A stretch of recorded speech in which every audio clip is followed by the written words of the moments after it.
Hello दोस्तों, जय मसीह की। नमस्कार, सलाम और प्रेज द लॉर्ड। कैसे हैं आप? मैं आशा करता हूं कि आप लोग बहुत अच्छे होंगे। दोस्तों, आज मैं आपके लिए एक और वीडियो लेकर आया हूं जिसका विषय है धर्म और यीशु। इन दोनों को हम समझेंगे कि धर्म और यीशु में क्या अंतर है, धर्म का उद्देश्य क्या है और यीशु का उद्देश्य क्या है। इस बात के लिए आइए हम लोग जानेंगे। धर्म के बारे में अगर हम बात करेंगे तो धर्म लैटिन भाषा के एक शब्द लिगारे से आया है, जो अंग्रेजी में रिलीजन कहलाता है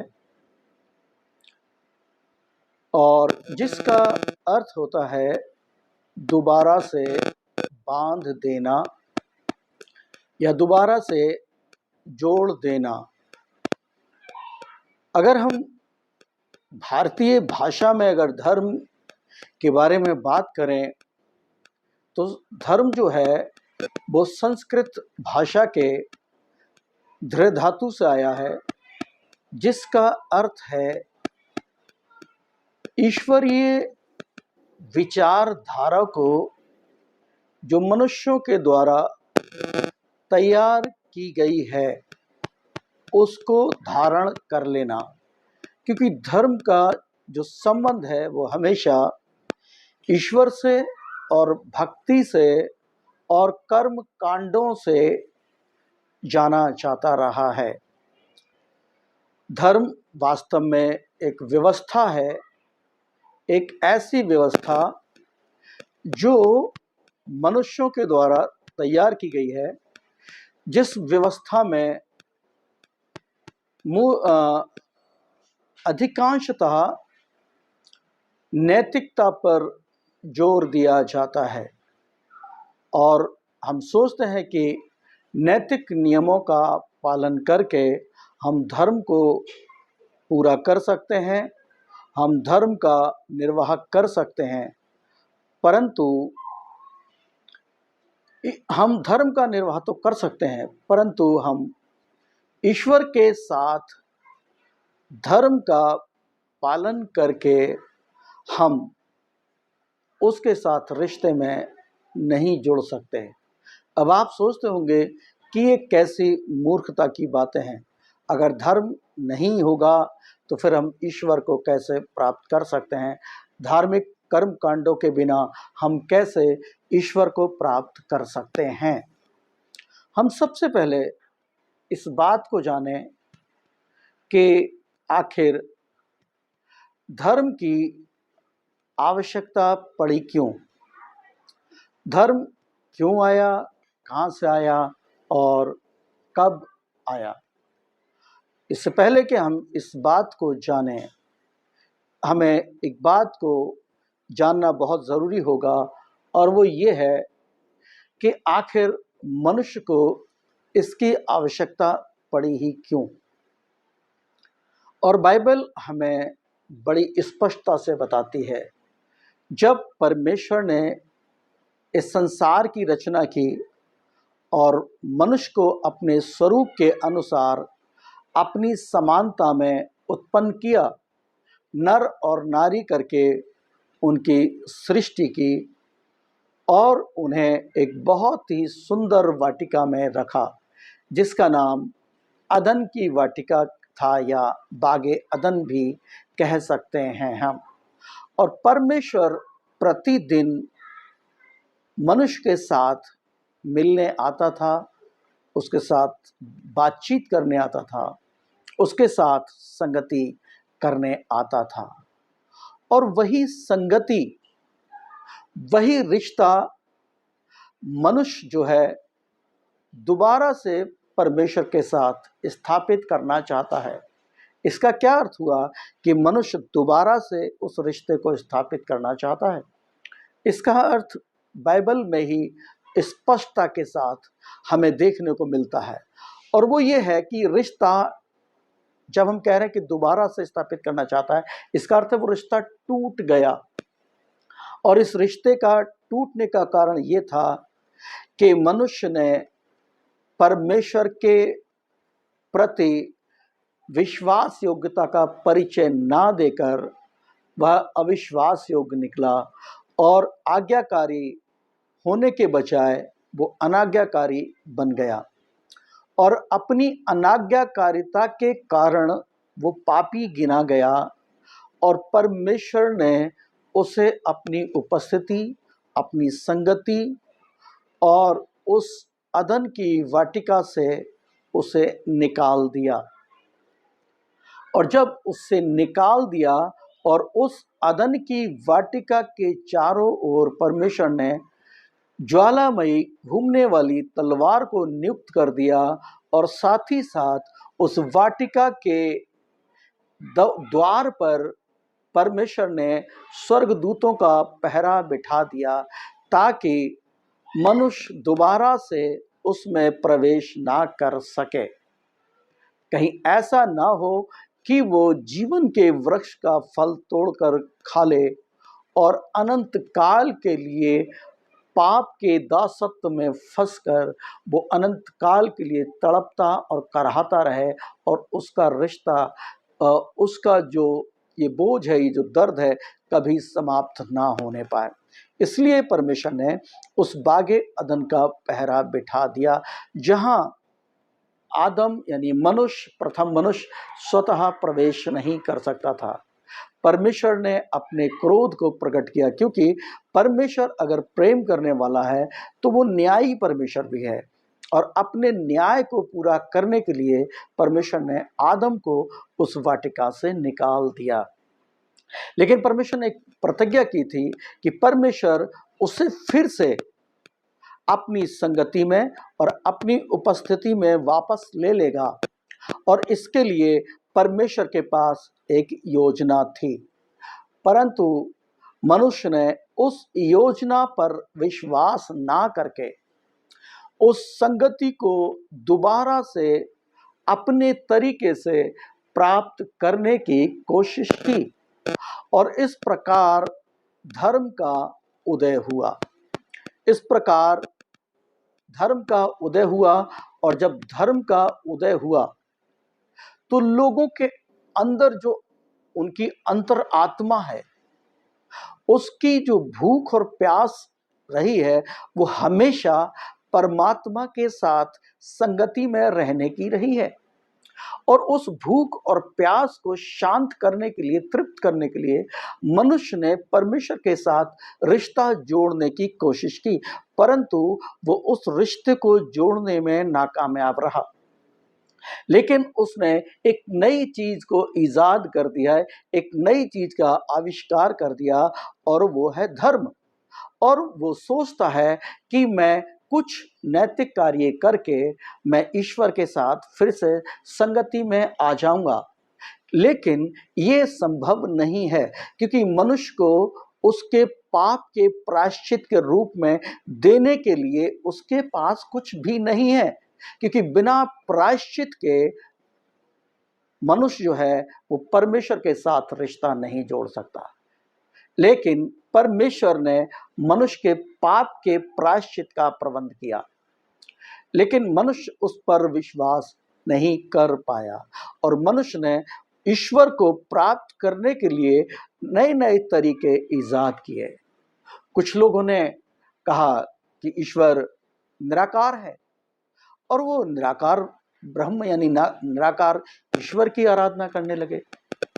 कुछ ने कहा ईश्वर साकार है और वे ईश्वर को ढूंढने लगे सृष्टि में, कई बार पेड़ों में, जानवरों में, पहाड़ों में, नदियों में, सूरज में, चांद में, सितारों में, मनुष्यों में, चौपायों में, रेंगने वाले जंतुओं में और उड़ने वाले पक्षियों में।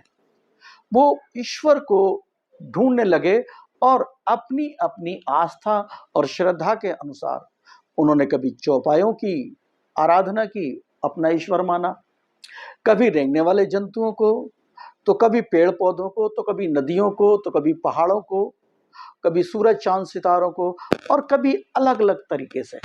लेकिन मनुष्य का ये जो तरीका है वो परमेश्वर के विधान के अनुरूप नहीं है।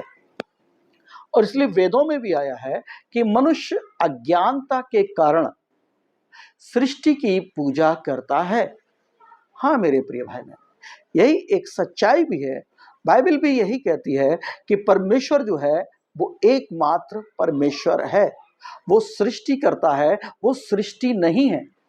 परंतु लोग सृष्टि में सृष्टिकर्ता को ढूंढने लगे और इस प्रकार से वो पाप करने लगे और सृष्टि को उन्होंने सृष्टिकर्ता कहना आरंभ कर दिया।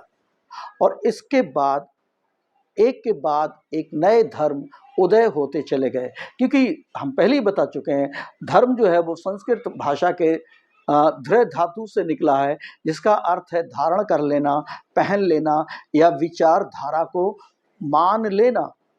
और धर्म का उदय हुआ और उस विचारधारा के मानने वाले बहुत सारे लोग हुए, किसी व्यक्ति की धारणा को मानने वाले बहुत सारे लोग हुए। लेकिन जब उन्होंने गहराई से किसी भी व्यक्ति की विचारधारा को या धारणा को लिया तो उसमें कमी नजर आई और उनका विरोध हुआ और उसने कुछ और नया जोड़ दिया और उस प्रकार एक नया धर्म उत्पन्न हो गया। उसकी विचारधारा के को लोगों ने फॉलो किया, उसकी विचारधारा को लोग मानने लगे। लेकिन धीरे धीरे क्या हुआ कि उसकी विचारधारा में भी लोगों को कुछ कमियां नजर आई, उन्होंने कुछ और जोड़ा और एक और नया धर्म उदय हो गया। इस प्रकार से लगातार जो है वो धर्म उदय होते रहे और यही कारण है कि संसार में एक नहीं बहुत सारे धर्म हैं। और धर्म अपने आप में इतनी कमजोर वस्तु है कि हिंदू धर्म के अनुसार गीता में श्री कृष्ण ने कहा है कि जब जब पृथ्वी पर धर्म की हानि होगी, मैं धर्म की रक्षा के लिए मैं अवतार लूंगा।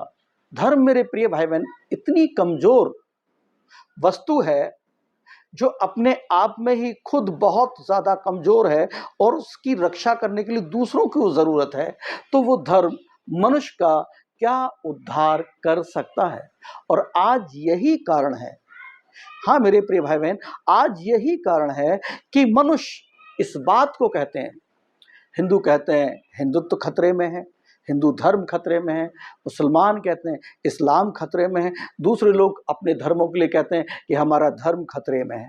और जो चीज खतरे में है, जिस चीज पर स्वयं खतरा मंडरा रहा है, वो हमारे खतरे को क्या दूर कर सकता है। हाँ, धर्म इस बात में बहुत अच्छा है कि वो नैतिक नियमों को पालन करने की हमें आज्ञा देता है, लेकिन परमेश्वर से वो हमें कभी भी नहीं मिला सकता। और हम अपने आप में कर्म कांड करते चले जाते हैं, बहुत सारे धार्मिक कर्म कांड, बहुत सारे तीर्थ करते हैं, बहुत सारे जप तप दान यज्ञ करते रहते हैं, केवल इसीलिए ताकि हम परमेश्वर को प्राप्त कर लें। और हम इसी बात को मानते हैं कि धर्म जो है वो परमेश्वर को प्राप्त करने का एक जरिया या एक तरीका है, लेकिन ये संभव नहीं है कि हम धर्म के द्वारा ईश्वर को प्राप्त कर लें। और आज यही कारण है कि धर्म को बचाने के लिए कोई जिहाद कर रहा है, कोई युद्ध कर रहा है, कोई कुछ कर रहा है और कोई कुछ कर रहा है। मेरे प्रिय भाई बहन, धर्म का तो इससे कोई नुकसान नहीं होता है, लेकिन धर्म की रक्षा के कारण मनुष्य का अहित हो रहा है, इससे मनुष्य का नुकसान हो रहा है, चाहे वो किसी जाति, किसी धर्म, किसी देश, किसी वर्ण, किसी वर्ग का क्यों ना हो। लेकिन मनुष्य का ही हत्यारा बन जाता है अपने धर्म की रक्षा के कारण। ये कैसी विडंबना है, ये कैसी अजीब बात है कि मनुष्य धर्म की रक्षा के लिए ईश्वर का सहारा लेकर या धर्म का सहारा लेकर मनुष्य का खून बहा रहा है। धर्म की तो इससे कोई हानि नहीं हो रही है, लेकिन इससे जो नुकसान होता है वो मनुष्य का ही होता है। इससे जो नुकसान होता है वो परमेश्वर का होता है। क्योंकि परमेश्वर ने मनुष्य को अपने स्वरूप के अनुसार अपनी समानता में बनाया है, चाहे वो किसी भी धर्म का हो, किसी जाति का हो, किसी देश का हो, किसी वर्ण का हो, किसी वर्ग का हो। परमेश्वर के लिए चीज़ें मायने नहीं रखते हैं। वो मनुष्य को केवल एक रूप में देखता है, और वो इस रूप में देखता है कि मनुष्य जो है वो परमेश्वर के हाथों की रचना है, जो उसके स्वरूप के अनुसार उसकी समानता में परमेश्वर के द्वारा बनाया गया है। और कुल मिलाकर हम एक बात को कह सकते हैं, जो चीज कुछ है ही नहीं अपने आप में, उसकी रक्षा के लिए हम परमेश्वर निर्मित मानव को, अपने ही भाई को, अपनी ही बहन को किस प्रकार से गाजर मूली की तरह उन्हें काट डालते हैं, उन्हें मार देते हैं। कैसी अजीब विडंबना है। क्या यही है धर्म? क्या यही है हमारा ईश्वर, जो हमारे लिए ऐसा करने की आज्ञा देता है? धर्म क्या देता है हमारे लिए? धर्म क्या दे रहा है हमारे लिए? धर्म क्या देगा हमारे लिए? मेरे प्रिय भाई बहन, धर्म की जो आवश्यकता पड़ी वो इसीलिए पड़ी क्योंकि मनुष्य उस सृष्टिकर्ता को दोबारा प्राप्त करना चाहता है, लेकिन परमेश्वर के तरीके से नहीं, अपने तरीके से प्राप्त करना चाहता है। जबकि मनुष्य अगर ईश्वर को प्राप्त करना चाहता है तो उसके साथ धर्म नहीं, धार्मिकता के रिश्ते में बंधे। वो धार्मिकता का जो अंग्रेजी अनुवाद है वो है राइचसनेस, और राइचसनेस का अगर हम संधि विच्छेद करते हैं तो उसमें होता है right relationship between God and man. Right relationship between God and man, परमेश्वर और मनुष्य के बीच में एक सही रिश्ता। इस रिश्ते को हम कैसे निभा सकते हैं? अब हम कहेंगे कि परमेश्वर कौन है और कैसा है, हम परमेश्वर को कैसे जाने? बाइबल बड़ी स्पष्टता के साथ बताती है। जब हम ब्रह्मांड की ओर देखते हैं, जब हम सारे संसार को देखते हैं, भजन संहिता 19 में लिखा है, जो बाइबल की एक पुस्तक है, भजन संहिता 19 अध्याय उसके पहले पद में लिखा है, आकाश परमेश्वर की महिमा का वर्णन कर रहा है और आकाश मंडल परमेश्वर की हस्तकला को प्रकट करता है। मेरे प्रिय भाई बहन, हम जब इस संसार को देखते हैं, जब हम इस ब्रह्मांड को देखते हैं, तो हमारे मन में क्या विचार उत्पन्न होते हैं? एक सृष्टिकर्ता के विचार उत्पन्न होते हैं कि कोई सृष्टिकर्ता है, या फिर हम उस सृष्टि को अपना सृष्टिकर्ता मान लेते हैं और अपना सृष्टिकर्ता मानकर उस सृष्टि की पूजा करने लगते हैं। ये कैसी विडंबना है, ये कैसी अजीब विडंबना है कि हम ज्ञानवान बनने का दावा करने के बाद भी सृष्टि की हुई वस्तुओं की आराधना करना आरंभ कर देते हैं। हर एक पेड़ पौधा, हर एक जानवर, सब कुछ इस बात को बताता है कि उनका कोई ना कोई सृष्टिकर्ता है, और हम उस सृष्टिकर्ता को छोड़कर हम सृष्टि की आराधना करना आरंभ कर देते हैं। बहुत सारे लोग मूर्ति पूजा आरंभ करना शुरू कर देते हैं, और अगर उनसे सवाल करो आप ऐसा क्यों करते हो, तो वो कहते हैं मन को स्थिर रखने के लिए उस मूर्ति को जब हम अपने सामने रखते हैं तो हमारा मन जो है वो एकाग्रचित हो जाता है, इसलिए हम ऐसा करते हैं। लेकिन क्या वो मन की एकाग्रचित्तता वो मनुष्य के प्रति प्रेम को प्रकट करती है, या फिर मनुष्य का नुकसान करती है?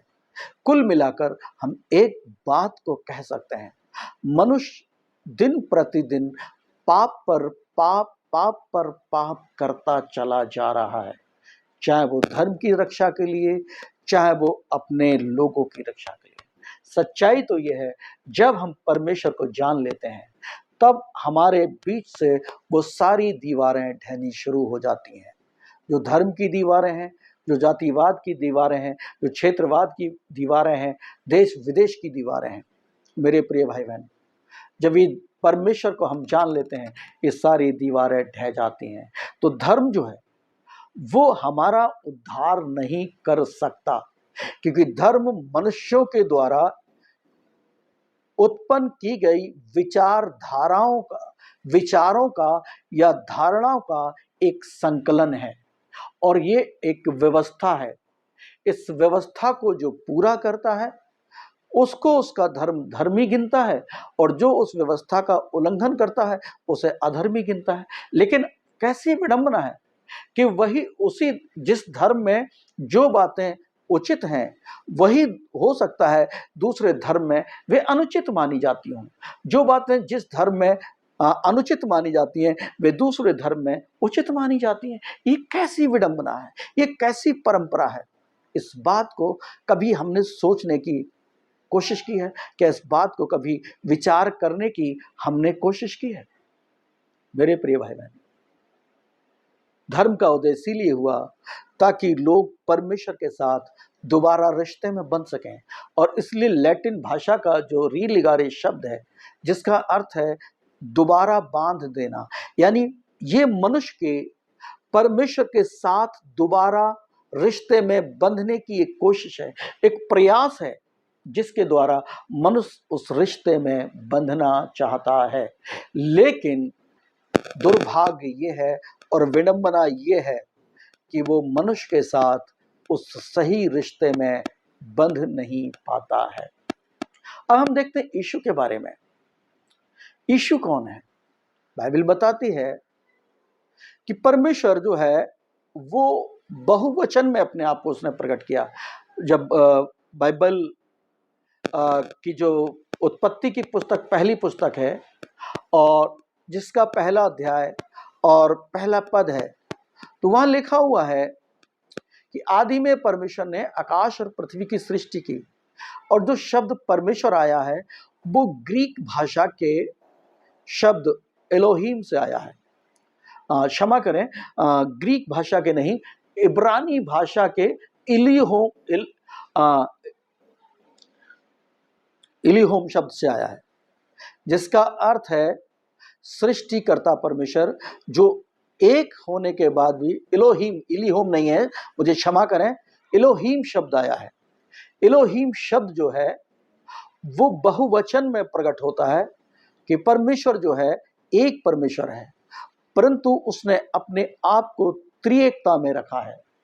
और प्रभु यीशु मसीह त्रिएकता का एक व्यक्तित्व है, त्रिएक परमेश्वर का एक व्यक्तित्व है जो परमेश्वर में से निकलकर इस पृथ्वी पर आया ताकि मनुष्य की उस इच्छा को जो परमेश्वर के साथ रिश्ता बनाने की है उस इच्छा को पूरा करे और परमेश्वर के उस वायदे को पूरा करे जो परमेश्वर ने मनुष्य से किया तब जब परमेश्वर ने उसे वागे अदन से निकाला था, अदन की वाटिका से निकाला था कि मैं दोबारा से तुम्हें फिर से अपनी संगति में ले लूंगा।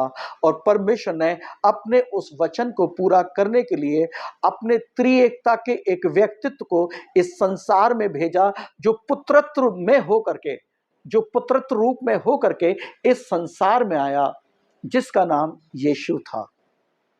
और यीशु ने कहा मैं अपनी नहीं परंतु अपने भेजने वाले की इच्छा को पूरा करने के लिए आया हूं।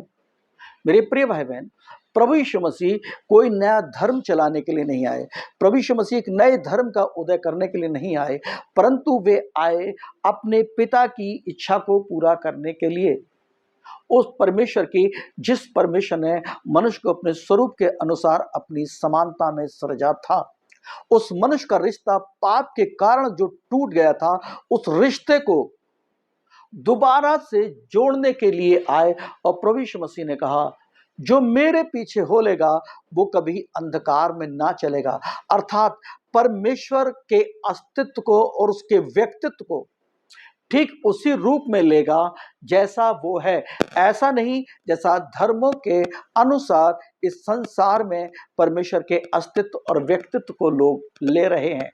और प्रभु यीशु मसीह ने परमेश्वर को प्रकट किया अपने कामों के द्वारा, अपने जीवन के द्वारा, अपने व्यवहार के द्वारा, अपने चाल चलन के द्वारा, क्योंकि परमेश्वर अपने प्रेम के कारण पतित मानव को फिर से अपनी संगति में लेना चाह रहा है।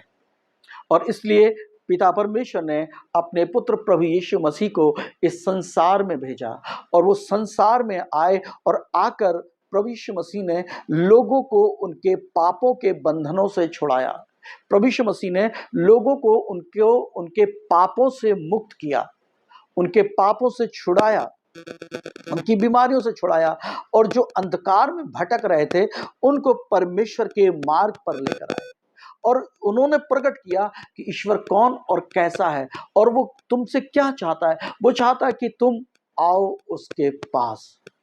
परंतु जो पाप की सबसे बड़ी बाधा थी, जिसके प्रायश्चित के रूप में हमारे पास देने के लिए कुछ भी नहीं था। मैं यहां पश्चाताप की बात नहीं कर रहा हूं, मैं यहां बात कर रहा हूं प्रायश्चित की। प्रायश्चित का मतलब होता है बदले में देना, और पाप के बदले में देने के लिए हमारे पास कुछ भी नहीं था। हमारी स्थिति तो ठीक वैसी थी जैसे मान लीजिए 10 लोग एक साथ एक गड्ढे में, गहरे गड्ढे में पड़े हुए हैं, और वे वहां से निकलने की कोशिश कर रहे हैं, लेकिन कोई भी निकल नहीं पा रहा है, क्योंकि सब के सब गड्ढे में हैं। और बाइबल कहती है सब ने पाप किया है और सब परमेश्वर की महिमा से रहित हैं। परंतु उन लोगों को कौन उस गड्ढे से बाहर निकाल सकता है? वही जो उस गड्ढे के बाहर है। और प्रभु यीशु मसीह इस पाप रूपी गड्ढे से बाहर थे, और इसलिए प्रभु यीशु मसीह ही है जो सिर्फ परमेश्वर के सामने अपने आप को हमारे प्रायश्चित के रूप में, हमारे पाप के प्रायश्चित के रूप में देने के योग्य थे। और उन्होंने अपने बलिदान को हमारे पापों के प्रायश्चित के रूप में दे दिया, और परमेश्वर ने उस बलिदान को ग्रहण किया, और यीशु मसीह में होकर हमारे साथ हमारा मेल मिलाप कर लिया, और लहू के यीशु के पवित्र और निर्दोष लहू के द्वारा हमारा छुटकारा कर दिया, हमारे साथ मेल मिलाप कर लिया। और आज जो कोई भी यीशु मसीह पर विश्वास करता है, वो परमेश्वर के साथ फिर से उस रिश्ते में जुड़ जाता है। वो आदि में जब परमेश्वर ने आकाश और पृथ्वी की सृष्टि की थी, वो अदन की वाटिका का अनुभव, परमेश्वर के साथ संगति का, वो फिर से यीशु मसीह में विश्वास करने के द्वारा हमारे लिए प्राप्त होता है। और परमेश्वर की संगति में हम लोग फिर से आते हैं, क्योंकि यीशु ने उस टूटे हुए रिश्ते को फिर से जोड़ दिया है।